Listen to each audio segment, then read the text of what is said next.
we'll turn our focus to women's football, and it's the CAF Women's Champions League. It's starting on the 9th. Edo Queens representing Nigeria. We've had 3 teams so far: Rivers United, Bayelsa Queens, Rivers Angels, Bayelsa Queens, of course, Edo Queens. These are the teams that have been to the CAF Champions League. Edo Queens will be going, for the first time. Of course, the pre-press briefing, or pre-media briefing was held today, as a countdown to the CAF Women's Champions League, the 4th edition. And it's all about, empowering the game, how to showcase athletes, knowing the players, and not just that, talking about expansion and also how sponsors can come in. Let's take a listen to some of the things that were said at that press briefing earlier today. We cannot afford the home and away matches as now, because our clubs are not financially strong to travel to 3, 4, 5 times and play home and away.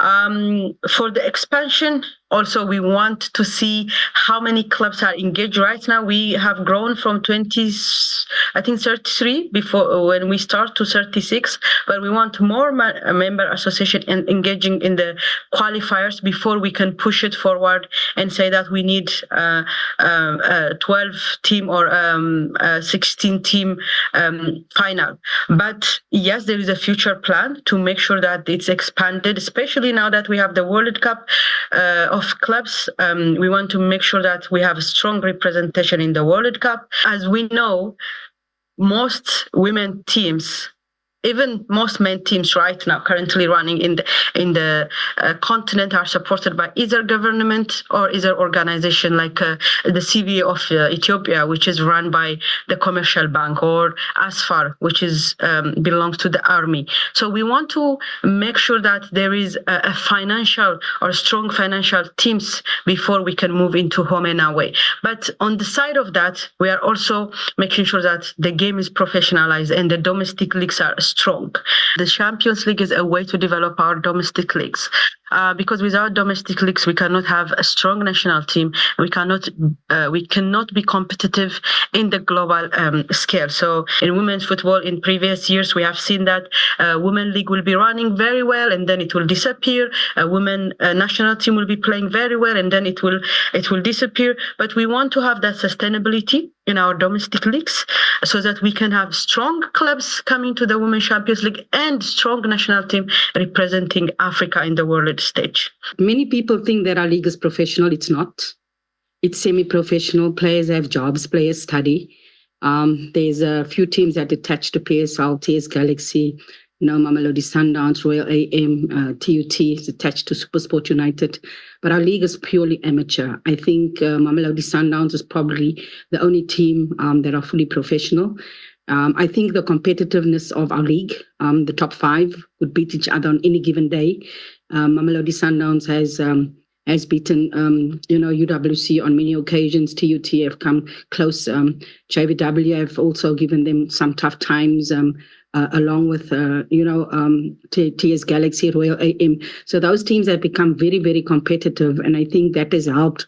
That has helped our league. But our national team, we have programs that we do outside of camp, where we give programs to players coming into camp, whether it's current players or new players, to put them on the same level. 6 weeks ago, before our camp, there was already a message in the group. Please tell us what you need in terms of strength and physical programs. So that was already in the group. So that is what we do on the sideline, because we know that some clubs don't have the resources. So they train maybe twice a week or 3 times a week, and we have to bridge that gap. Kehinde Idris is right here in the studio, a sports journalist. Great to have you again. Great to be here. It's another Tuesday, and I was listening off, being behind the camera, sports funding, which is one gray area of Nigerian sports, is very, very huge. It's a huge vacuum that needs to be filled. And I don't know, with the way he was speaking, it feels like we've got, was seeing a bit of a light, off a very long tunnel. I don't know how long we'll be in that tunnel, but, with the way he was speaking, I see a bit of light. Hopefully, we'll get to the end of this tunnel, because if we don't get to connect rightly with sports funding, we'll still lag behind. Yeah, we will lag behind. But hey, let's leave that. The thing is, even the CAF Women's Champions League, we're going to talk about. You listen to head of women's football CAF, Mescab, and you also listen to Desiree. I mean, it's about something that everyone has been clamoring. We have just 8 teams in the finals. Can we have 12, 16? And after she reeled out everything, you understand that, yes, even traveling in Africa, you're talking about the expenses and everything you need to put in place. And most clubs are not even professional. I mean, a Bayana coach said it all. I mean, only Mamelodi Sundowns. And we've seen the success they've recorded. Champions League, we played it 3 times. This will be the 4th edition. They've won it twice. As far also that a head of women's football CAF also mentioned, you see, run professionally. These 2 clubs are the most successful clubs in terms of CAF Women's Champions League. One winning it once, as far as Morocco, and of course, Mamelodi Sundowns winning it twice. So it shows the difference. Now you just have 8 finals, 8 going to the finals. So it's going to be a long way for us to actually reach that destination. But something that I actually love about the fact that this year there's going to be more publicity on the players, on the teams that are playing. And of course, we are going to have different platforms streaming the whole games live and everything, which is a plus for CAF if they're taking that route this time around. I'm one person who, pardon me, I have been this close to CAF, and I will say that it's not been a body that I've had huge respect for. I think CAF has too many, windows of lackadaisical, attending to issues. Let me take you back to when Spanish football for women wanted to take the mantle away from the likes of France, Germany, England. They weren't having people come to stadia. Now we're talking funding, to help growth. They said for every match you come to watch, that is a feminine game, under your seat, there's going to be a jersey for you as a souvenir. What does that tell you? Something to bring you. The organizers understand it's going to cost us a lot, but at the long run, we will make a return on that. Today, they don't have to put jerseys on their chairs. Everybody wants to watch game. In short, there was a time Barcelona feminine ladies had more attendance at the Camp Nou more than the men. The men had never recorded such. That is where you're going. When you start some things little by little, you have a foresight. You have a plan that will eventually grow and then come back to return. And that is what CAF will never look at. We understand this. That is why we have to play Wafu B, Wafu C, all of this, so that H will now come and assemble. This is the 4th installment. No growth. You're talking of publicity. Why are we discussing publicity? Football is publicized on its own. Trust me, football is one sport that is like Gary, it can sell anyhow. So when you're talking of publicity, it's the last thing. When you're publicizing something that is not special, what are you selling to me? You just want to sell. Sell something that seemed like you told me the first edition there were 8 in the finals. Second edition there are 8. Third edition there are 8. Fourth edition there are still going to be 8. So what are you planning to sell to me? The reason is that there is no money, no sponsorship. Austin, you have to come into this discussion before we leave it. The CAF Women's Champions League starting on the 9th this month, of course. Edo Queens, one of the teams participating this year. Yeah, I try not to make it about the Nigerian representative. I want to first commend the Confederation of African Football for keeping this going. I think this is the 4th edition. And you were reading out the winners from previous edition, Mamelodi Sundowns 2021, and then Asfa won, and then Mamelodi Sundowns won the last edition. A clear testament of what they are doing with football development at those regions. Now, with Edo Queens, this will be a good competition to remind us again that we need to do more for women's football in Nigeria, not just the league. Women's football. I like Edo Queens and the attention that the state government seems to have given to Edo Queens. But now, when you go for this sort of competition, it goes beyond just competing. You need to go take a look at what Mamelodi Sundowns is doing, take a look at what Asfa seems to be doing, take models from other countries, ask questions, get strategic partnerships going just so you can use it for the development. of football back home in Nigeria. I'm waiting to see what CAF will do with this one. I hope that to be good football as usual. The women's game is a beautiful game. To say that I've taken a look at the list of broadcasters and I'm impressed. Yeah. It's going to be shown almost everywhere. And so it gives opportunity for those of us out here to, follow the action. But best wishes to Edo Queens. And I hope that the lessons from previous participants from Nigeria, they can apply it and give us more reasons to talk about this competition, Cecilia. Yeah, that's what we want, more reasons to talk about the competitions, because even CAF said they're actually engaging different MAs before that expansion. Why are they engaging them? Because they need to make their league professional so that these clubs can actually play without thinking about welfare and some other things. Right. As South African coach, Bayern Venan coach mentioned, players who are playing football and also working so they can make ends meet. And they have to try to help them when they come into the national team. And that's something we really don't want to see. It's only when you have almost all the countries in Africa playing women's football professionally, maybe that's when we can start talking about expansion. For now, I think that expansion will just be, on the wraps. That's what it's looking like. We'll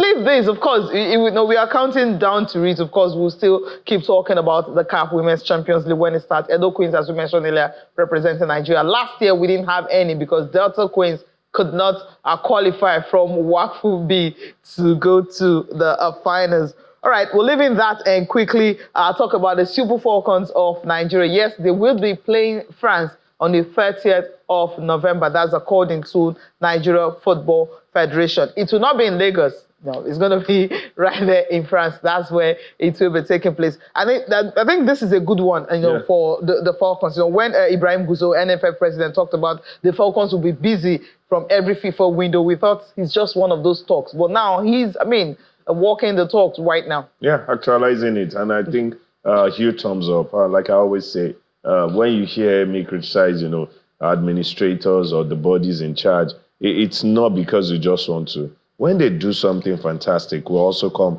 and then we mention it. And this is a fantastic one.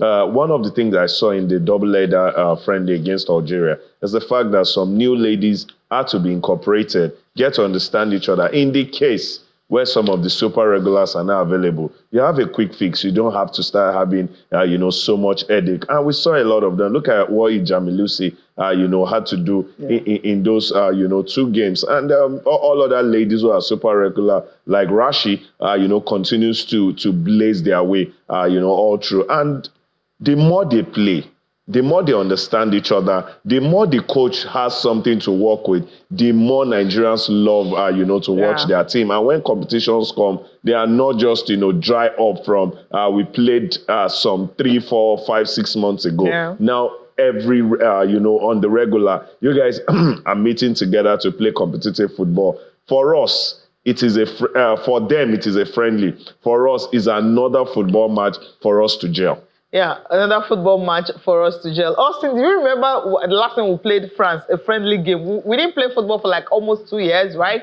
Yeah. And then we played France. And what happened in that game? It was at night. I think it was 8-0. So each time I remember that, and 8 goes to nothing. Each time I remember France, each time I see the name, I remember that particular one. One of the heaviest defeats for the Super Falcons. Yes, it was a friendly. They were just waking up from a slumber after not kicking football for 2 years. I think it was up to 2 years or a year plus or something like that. But this time around, yes, they've been active. They went to the Olympics, of course, and then they played Algeria over 2 legs, scored 6 goals, conceded 1. We have just about 6 home-based players playing. The others, are from the leagues that have not been in action for since when. I'm trying to remember the last time the Women's League went on, that's another story. That's a story for another day. But these girls showed that, yes, even if they're not playing, in the league, they are always ready to play. And of course, they were able to score goals. As you mentioned, Jamilisu scoring a hat-trick right there for the Super Falcons. We know the Super Falcons and how they turn up whenever they have a chance to represent the country. They give 100%. And that's why we love them so much. I want to also remind the NFF, the fact that you seal friendly matches does not mean you are doing enough to develop women's football. The fact that they make them busy, yes, we like it, But there are other things you need to do. And I always say that those things are the things you do before you get into the field of play. For instance, what were the lessons from that awesome World Cup experience that we had in New Zealand and Australia? Have they been implemented, the good ones? What are the long-term plans?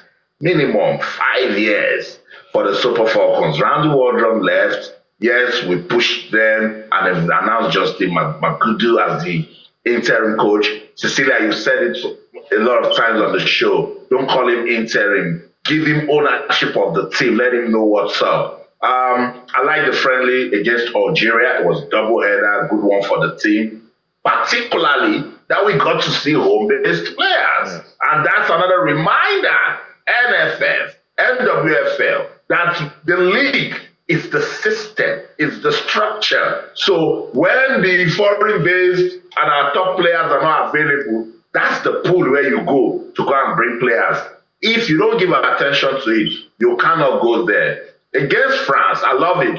When the announcement, came, I was like, oh, this is a good one, because it's another redemption opportunity for the Super Falcons. Remember, Cecilia, they have a 10-goal deficit against France. No disrespect to the Super Falcons. Whenever they play France, the French team, everything I've just talked about is what they seem to be doing, not just them. Remember when I was with you in Lagos, I told you some of the things that North Korea seem to be doing for football at that underage level. Yeah. And you can see it, Cecilia. They're making progress. They're watching what Europe is doing. Yeah. Everybody take the clue from America, and then they implement. So shout out to the NFF for putting together this friendly match with France. But it doesn't guarantee that after we play this friendly match, our football women is now shining. No, it's a good one. But let's take a look at programs that will keep these ladies busy. And that's why I cannot stop emphasizing the league. Right. Fix the league. Make it viable.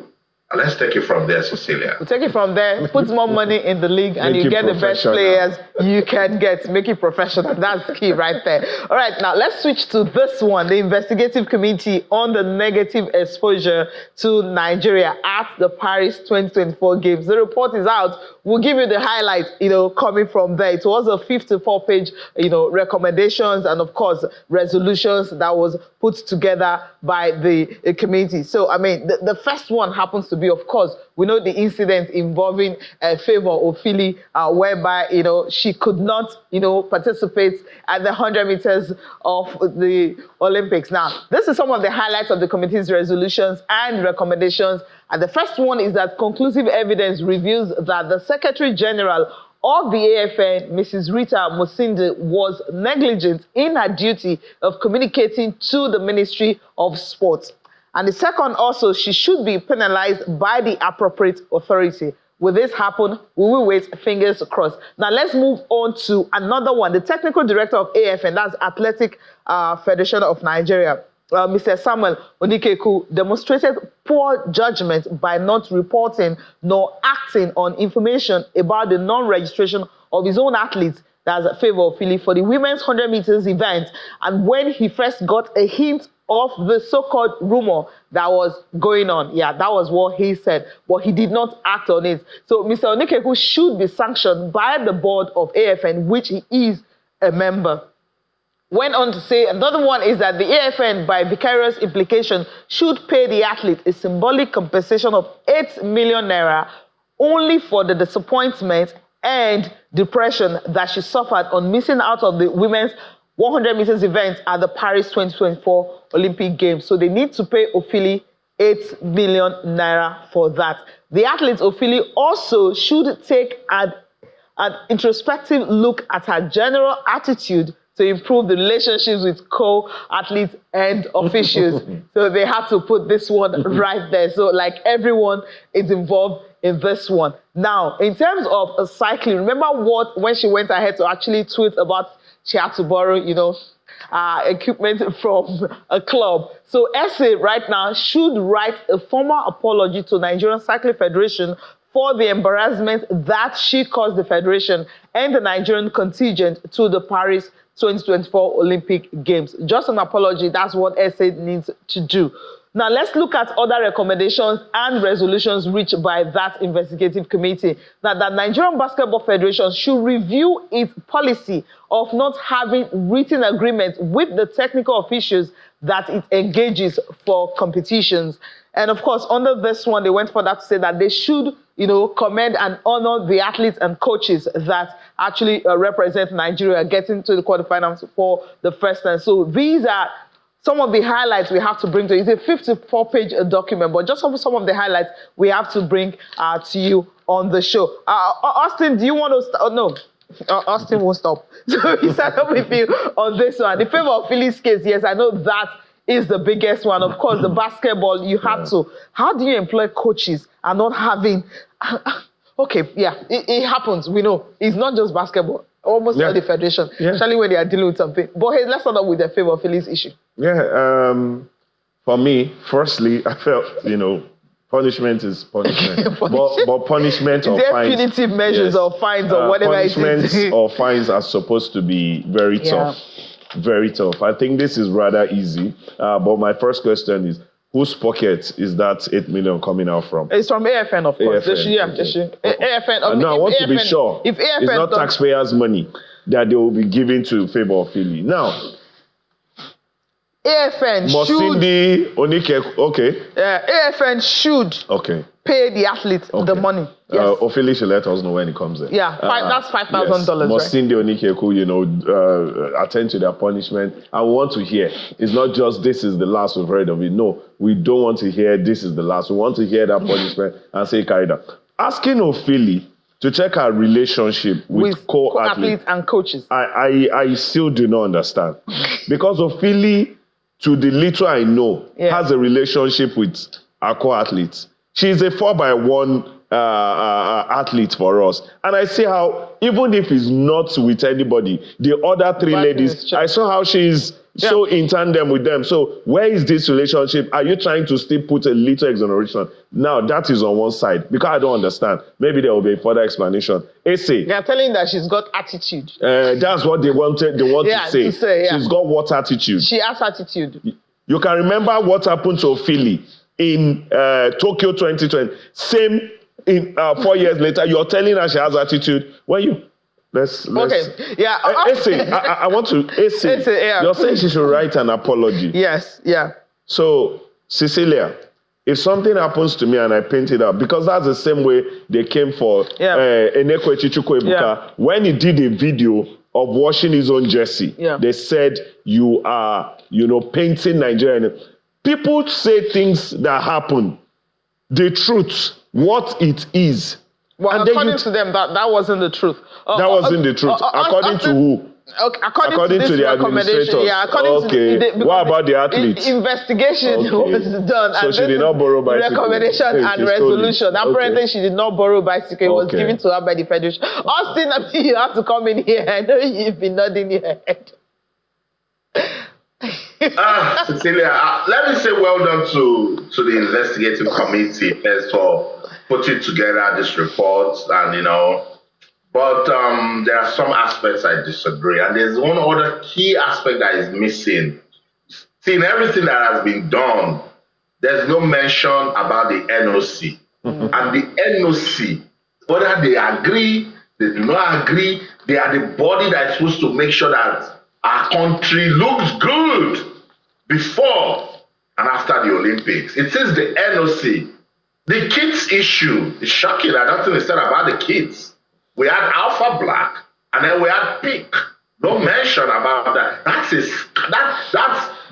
an epic NOC scandal every Olympic year. Also, it's a 54-page. Have you read through everything?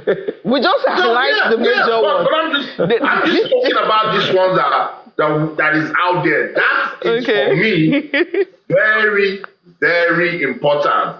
Now they found a way to bring favor of Ofili into it. I'm not discrediting what the guys did. It's an awesome job, particularly that they've called out the AFN, but nobody will be penalized. This is Nigeria Sports Administration. Let's be sincere. Nobody will be. Okay, the AFN should penalize Onikeku, right? Onikeku, go home for 1 week. for what you've done and come back. The same problems continue. Favor Ofili, you say attitude with our co-athletes and who Nigeria happens to her, Tokyo 2020, her parents, she had an endorsement deal, all of the investment they put in her, she went to the Olympics in Paris, only for her to be disappointed again. You want her to again and it's like, something happened to you 8 years of your career. Pause. No. Let's get on with the show. Okay, yeah, we have to get on because this is annoying. All right, we have to get on with the show. All right, and in conclusion, they said that funds should be raised to channel into sport development at grassroots level. That's the conclusion. So we'll leave it right there and see if we can have Shodiko on the show on Thursday. We'll try to see how we can dissect this because this is a recommendation and resolution. So we have to see this out. All right, the league will get our attention quickly. I'll just run through the results from the weekend. Of course, where you have Ikorodu City right here in Lagos. Rivers United came calling, and what happened? They lost 2-0. 9 games, they were unbeaten, but they came to Lagos and they were stopped. Remo Stars beating Lobby Stars by a lone goal. Abia Warriors and Heartland winning by 2-0. Man Amunike is doing something wonderful. Benin Insurance losing away at Sunshine Stars. Aqua United finally 2-1 against Aquara United. I know Austin is happy. Rangers and Nasarawa United, the Rangers winning by 2-0. And Eimba and Bayelsa a draw away from home for Eimba. And Kano Pillars and the Plateau United, another game that was explosive, ended 2-1. Academy Warriors, the goals are drying up. Just 1-0 against Katsina United, and Niger Tornadoes beating Shooting Stars at home by 2-0. That's results coming from match day 10. And quickly, the top 4 years, it's changing because Remo Stars, by virtue of the fact that they were able to beat Lobby Stars, they are now topping the league, 21 points after 10 matches. They've won 7 and losing 3. But Rivers United, who are just losing their first game of the season, same 21 points, goal difference of 7. But then they won 6 games, and of course, after 10 matches. For Eimba, after 10 matches, they are on 18 points, and that was followed by Academy Warriors. This is a surprise one in the top 4 here. And the bottom for Ikorodu City, they are doing something wonderful right now. If you check what's happening, you have Lobby Stars at the bottom. It was Heartland before. Now Heartland is no longer here, but Aqua United still here. Bayelsa is still here. Ikorodu City, they've moved up, and this is what it's looking like. So for Lobby Stars, they won just 2 games this season and they've lost 5. While Aqua, they've lost 6 games this season, also winning 2.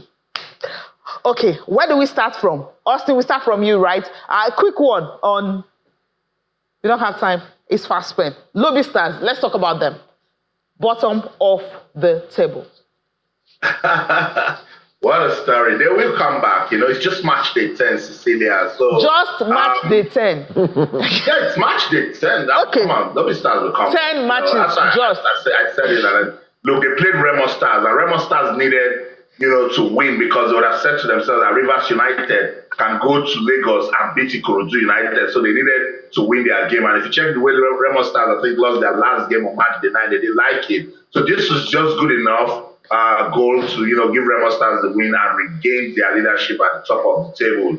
Lobby Stars, we know the kind of team that they are, and I think that Amokachi is trying to understand this team and get into it. But shout out, I know we don't have time to talk about it. Shout out to El Kanemi Warriors. Yeah. What a story! They are still unbeaten after 10 matches. They are the only team that are yet to lose a game this season, and they did a good one over Katsina United, winning down by 2-1. Fantastic result. So, everyone that cares to listen, the MPFL, arguably the most competitive football league in the world. We need to talk about it. Before we go, updates coming from the UEFA Champions League. PSV did a good one over Girona. The game between Liverpool and Bayer Leverkusen is approaching halftime. Nigeria's Victor Boniface is leading the attack for Bayer Leverkusen and is still goalless. That's the show in London. I'm Austin Okonak, and in everything you do, remember, keep talking sports. Bye for now. Kende Idris, no time for us. Just a quick one. Yeah, for the MPFL, at the top, I love the interchanging. So, that's what a good league looks like. Continue to change. I will continue to enjoy it. It's good to be here. Yeah, as long as we are having more away wins, better insurance winning away from home. So I'm happy about that. That's the show. Thank you so much for watching. I'm Cecilia Omogbe, but we're going to be leaving you with WTA finals. Of course, Coco Gauff finally got the better of Iga Swiatek after going into this game. How did I put it? 12-11. That was a head-to-head. I mean, it's 12 matches, losing 11, but finally she got the better of her. And of course, she's in the semi-finals, WTA finals. Good night.